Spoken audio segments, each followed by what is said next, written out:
Everybody, it is time we are talking about an audit strategy. An audit strategy sets the direction, timing, and scope of an audit. The strategy is then used as a guideline when developing an audit plan. By developing an audit strategy, it is easier to create a more targeted audit plan, thereby wasting less time in total during the planning phase of an audit. The strategy document usually includes a statement of the key decisions needed to properly plan the audit. The audit strategy could be relatively short for the audit of a smaller entity, perhaps in the form of a brief memo. If there are unexpected changes in conditions or the outcomes of audit procedures, it may be necessary to alter the audit strategy.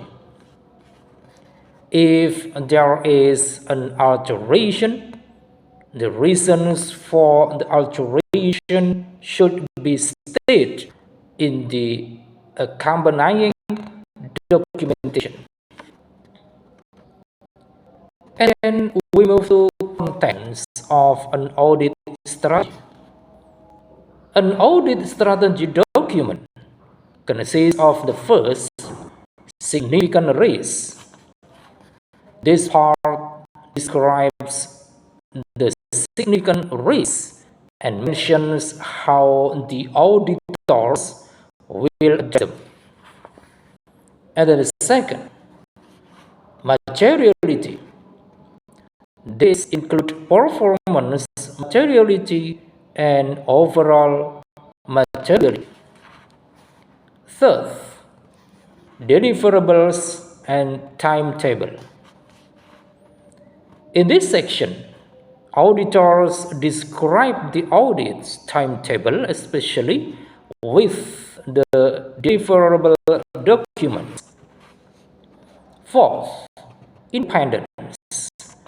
This section describes how the auditors ensure they are independent in the audit engagement. And then fifth, audit approach and scope. In this part, one can find the details of the approach and standards auditors use. Moreover, this section also mentions whose works the auditors consider reliable. And six, audit engagement team. This part of the audit strategy document usually describes the senior members of the audit team, including the team manager and leader. And finally, seventh, overview. This part summarizes the auditor's responsibilities and engagement. For example, offering an opinion on their client's financial statements and assessing their thesis concerning value for money. And then move to significance of audit strategy. An effective audit strategy is essential for several reasons. The first reason, risk assessment. This allows an auditor to identify and assess the risk of material misstatement in financial statements and this understanding helps them focus on areas that require more attention. And then the second is compliance. Developing a robust audit strategy assures compliance with the relevant laws, regulations, and standards.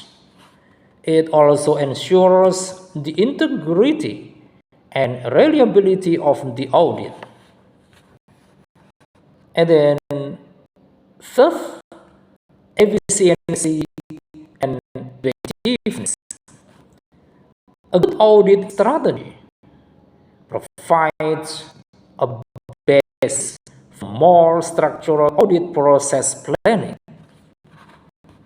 It avoids repetition and ensures that all the major areas are covered sequentially.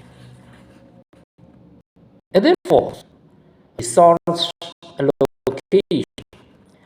If resources are properly planned, an audit team can cover all the necessary areas without overspending.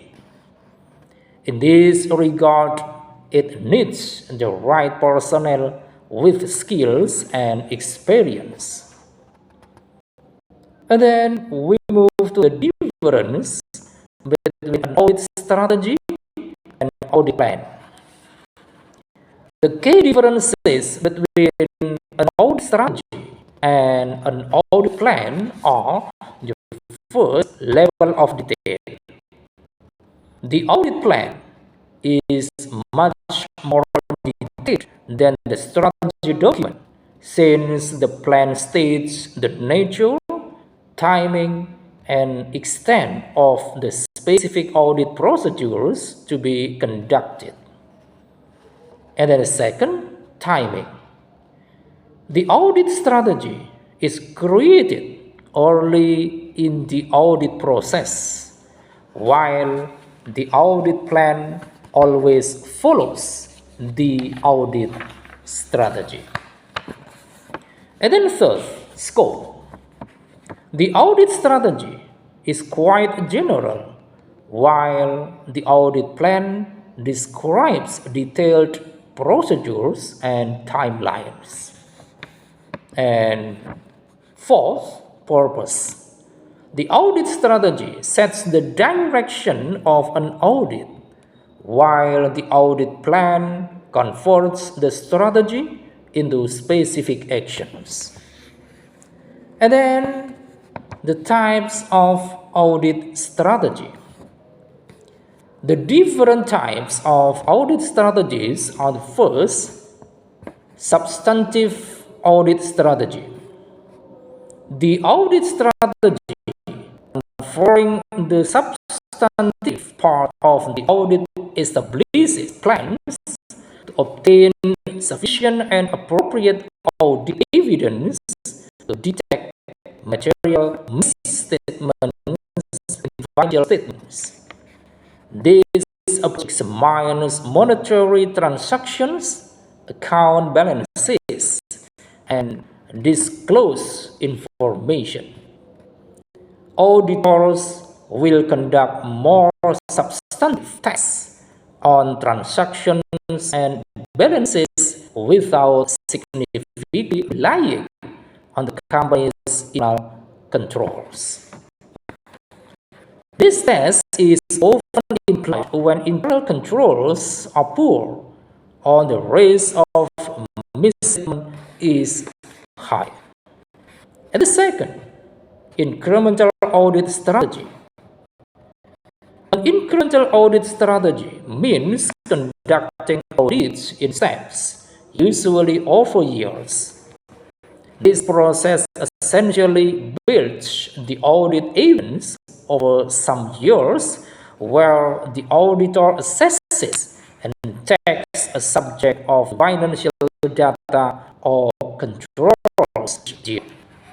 This technique is widely used for audits of larger organizations or more complex systems audit may be practically achieved in 1 year.